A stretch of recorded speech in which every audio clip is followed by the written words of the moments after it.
Hello students, in the last video we have studied the part 1 of the diamond necklace chapter 2 special English class 12th. In this video we will know the story ahead of the first video.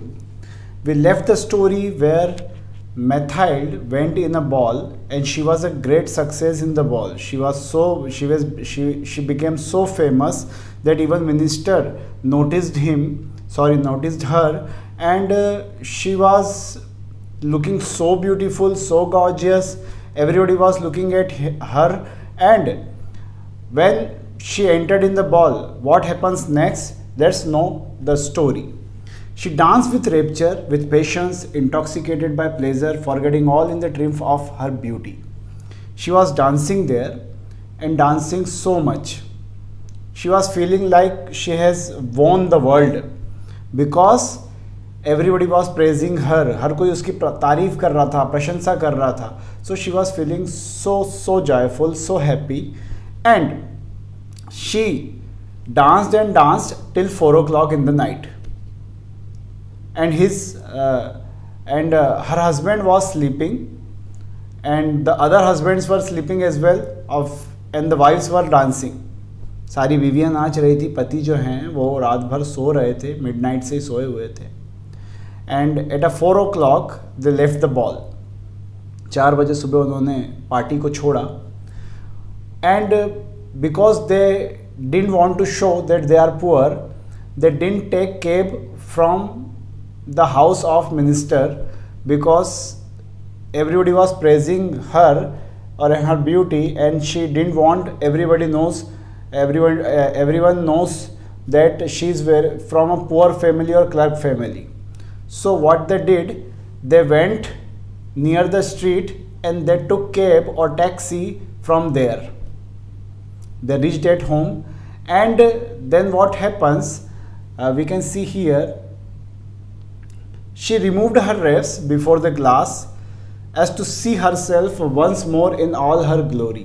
वो अपने आप को क्या करती है कि इससे पहले कि वो अपने पूरी ड्रेस वगैरह चेंज कर ले, वो आखिरी लास्ट बार अपने आप को कांच में देखना चाहती है, निहारना चाहती है कि वो कितनी सुंदर पार्टी में लग रही थी.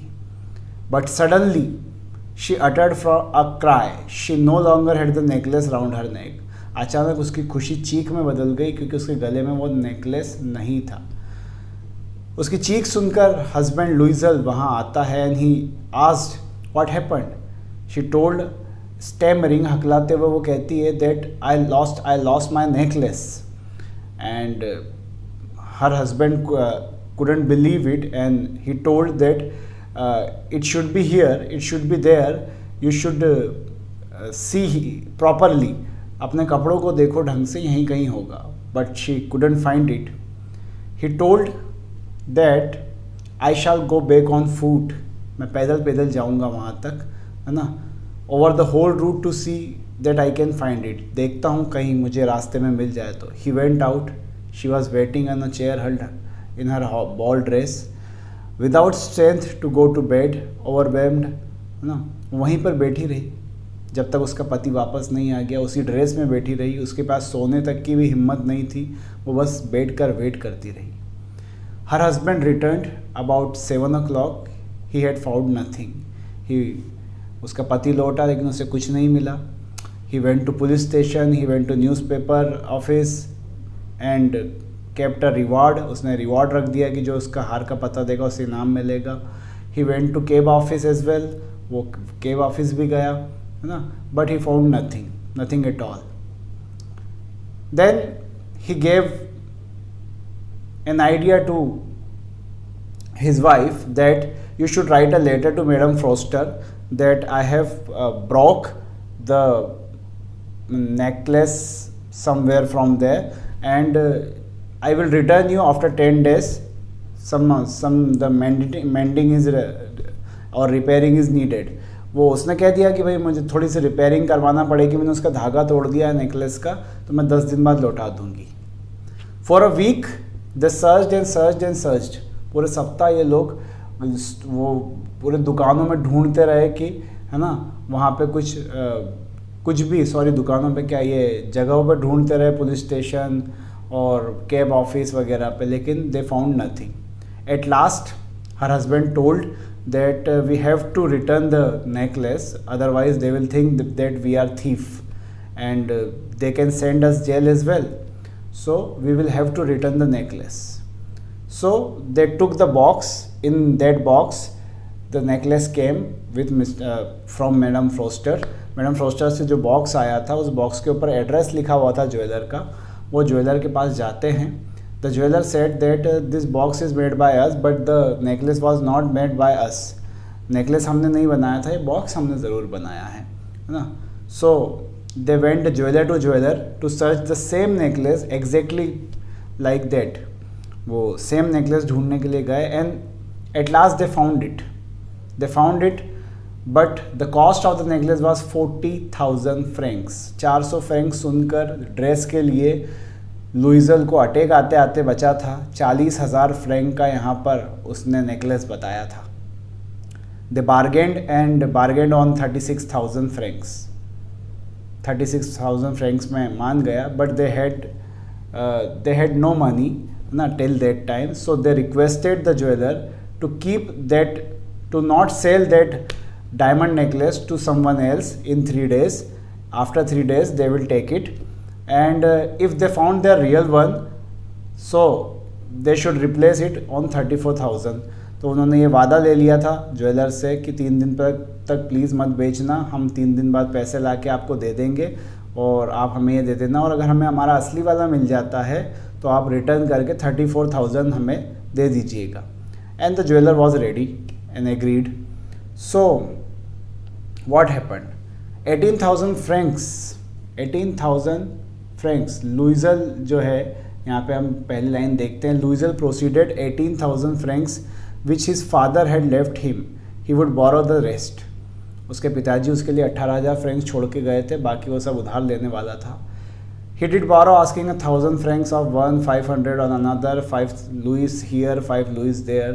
It means he took money from everyone he knows and he signed blank papers and he signed every notes on maximum interest.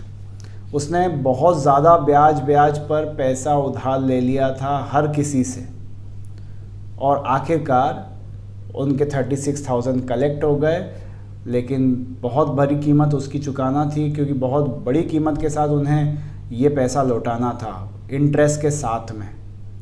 So they purchase the necklace and madam Loisel when she went to return the necklace to Madame Foster taunted her, उसने ताना मार दिया उसको, that you should have returned it sooner, I might have needed it. तुम्हें ये बहुत जल्दी दे देना चाहिए था, मुझे इसकी ज़रूरत पड़ सकती थी। Even she did not open the box, Madame Foster, and Madame Louiselle was so feared that if she would open the box, she would know that this is not the same necklace, but it didn't happen. So at last they paid the necklace, but on what cost? क्या कीमत उसे चुकाना थी?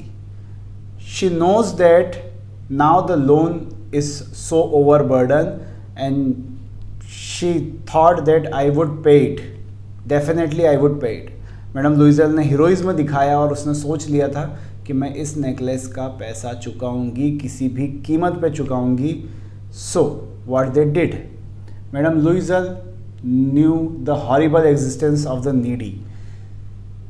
She bore her part, however, with sudden heroism. The dreadful debt must be paid. अब उसे ज़िंदगी की हकीकत मालूम पड़ने वाली थी, जो उसे तोड़ के रख देने वाली थी, लेकिन उसने सोच लिया था हीरोइज्म के साथ में कि वो कुछ भी करके कर्जा चुकाएगी ज़रूर, है ना। They dismissed their servant, they changed their lodgings, they rented a garret under the roof. उन्होंने अपने सर्वेंट्स को निकाल दिया, सारों को घर किराए से ले लिया, रूफ के नीचे वो एक गैरेज में रहने चले गए। She came to know the heavy housework meant and odious cares of the kitchen. अब जाके उसे मालूम पड़ा था कि भारी भरकम किचन का काम क्या होता है। अब वो डिशेस साफ़ करती थी, उसकी उंगलियां और उसके नाखून अब जो हैं वो दर्द करते थे और है ना उनके ऊपर है ना रूखापन आ गया था। She was so beautiful, so gentle, बहुत ही नाजुक सी हुआ करती थी, बहुत सी खूबसूरत सी हुआ करती थी वो madam Loisel. She started to become a woman of household, वो अब घरेलू महिलाओं जैसी बनने लगी थी।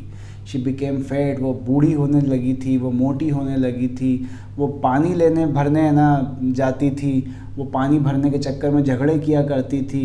शी वेंट ऑन फ्रूटर्स और grocers and butchers and vegetable sellers, वो अब सबके पास जाती थी। शी बार्गेन फॉर 1 फ्रैंक्स, वो एक फ्रैंक के लिए बार्गेन करा करती थी, है ना। Every month they had to meet some notes, renew others, obtain more. हर महीने उन्हें किसी ना किसी का कर्जा चुकाना होता था, ठीक है। और वो किसी एक का लिया कर्जा दूसरे को चुकाते, दूसरे से नया कर्जा ले लेते। And it took this lasted 10 years, ये सब कुछ 10 सालों तक चला। At the end of 10 years they paid everything, उन्होंने आखिर हर कर्जा चुका दिया 10 सालों बाद। मैडम लुइजल लुक्ड ओल्ड नाउ, अब वो बूढ़ी हो चुकी थी। She had become the woman of house hold, अब वो घरेलू महिलाओं जैसे दिखने लगी थी, ठीक है। वो ऊंची आवाज़ में बात करती थी। अभी भी कई बार she set on a window, window पे बैठती थी and she used to think of that night, that ball night that changed her life. वो आज भी उस पार्टी की रात के बारे में सोचती थी, जितनी वो खूबसूरत लग रही थी, और उसने सब कुछ तबाह कर दिया उस पार्टी की रात ने। What would have happened if she had not lost the necklace? क्या होता अगर वो नेकलेस ना घुमाती? किसे पता कि ज़िंदगी क्या बदल सकती थी, कैसे एक छोटी सी चीज़ ज़िंदगी को तबाह कर देती है, वो उसे अब पता चल रहा था। But one Sunday having gone to take a walk, वो एक संडे को वॉक पे जा रही थी, रोज़मर्रा के कामों से दूर हट के फ्रेश एयर लेने के लिए बाहर निकली थी। She saw a lady with a child. The lady was Madame Foster. Madame Foster, she was still young, still beautiful, still charming. वो अभी भी जवान थी, अभी भी सुंदर थी, अभी भी बहुत ही खूबसूरत वो लग रही थी। मैडम लुइजल फेल्ट मूड, मैडम लुइजल को बहुत बुरा लगा ये देखकर। वो उससे बात करना चाहती थी लेकिन वो घबरा रही थी। लेकिन क्यों घबराना? शी हैड पेड, उसने वो कर्जा चुकाया था, तो क्यों ना बात करे, why not. She went up, वो उसके पास गई। गुड डे जेनी, उसका असली नाम मैडम फोस्टर का नाम जेनी था, वो जेनी को रोकती है। जो दूसरी लेडी थी मैडम फोस्टर, वो काफ़ी एस्टॉनिश्ड हो जाती है, आश्चर्यचकित हो जाती है, और वो पूछती है, but madam I don't know you, you must be mistaken, मैं तुम्हें नहीं जानती हूँ, शायद तुम्हें कोई गलत फहमी हुई है। नो आई एम मैथाइल्ड लुइजल, वो कहती है कि मेरा नाम मैथाइल्ड लुइजल है, जाना। उसकी फ्रेंड चिल्लाती है, oh my poor Mathilde, how you are changed, अरे तुम मैथाइल्ड, तुम कितनी ज़्यादा बदल गई हो। मैथाइल्ड कहती है, yes I had a very hard life since I last saw you and a great poverty and that because of you. मैंने बहुत ही बुरे दिन गुजारे हैं, बहुत ही गरीबी में दिन गुजारे, और ये सब कुछ तुम्हारी वजह से हुआ है। ऑफ मी, हाउ, मेरी वजह से, क्यों? Do you remember the diamond necklace you lend me to wear the ministerial ball, तुम्हें वो नेकलेस याद है जो तुमने मुझे दिया था? हाँ याद है ना, मैंने उसे घुमा दिया था। नहीं, तुम तो लेकर आई थी उसे वापस। I brought you another exactly like it and it has taken me 10 years to pay for it. You can understand that it was not easy for us had nothing. तुम्हें वो देने के लिए हमने बहुत कर्जा किया, और तुम नहीं समझ सकती हो कि हमने कितने बुरे दिन गुजारे हैं। आज 10 सालों बाद वो कर्जा ख़त्म हो गया और मैं बहुत खुश हूँ। मैडम फोस्टर रुकती है और वो कहती है कि you want to say that you return me the diamond necklace, okay? बोले यस। क्या तुमने कभी देखा नहीं उसको? They were very similar. वो मुस्कुराती है मैडम फोस्टर एंड कहती है, मैडम फोस्टर कहती है, ओ माई पुअर मैथाइल्ड, अरे मेरी बेचारी सहेली मैथाइल्ड, माई नेकलेस वॉज पेस्ट, मेरा नेकलेस तो नकली था। It was worth at most only 500 Franks, उसकी तो कीमत 500 फ्रैंक्स भी नहीं थी। The story ended with irony that how a small diamond necklace changed all the life of Methild and the Luizel family. Her husband was in great bad condition. what is the moral of the story? The moral of the story is that what God has given to us, we should be happy about that. If you are feeling bad that why I have took birth in India, just think about who has took birth in Kenya. लोग खाने को तरसते हैं, दाने दाने को तरसते हैं. आप अगर ये सोचते हो कि आपका जन्म भारत में क्यों हुआ, कैसा देश है, कुछ फैसिलिटीज़ नहीं है, कुछ अच्छा नहीं है, तो उन लोगों के बारे में सोचो जो केनिया में दाने दाने को तरस रहे हैं. The people who are born on Syria, they died every day. Syria में बसे हुए लोग, रोज़ाना बम गिरते हैं, रोज़ाना वो लोग मारे जा रहे हैं. सो what God has given to us, that is enough, and we should be happy about that. So it was the moral of the story, and it was all the story. And in the next video we will learn about the question answer of this chapter. So thanks for watching. Thank you all.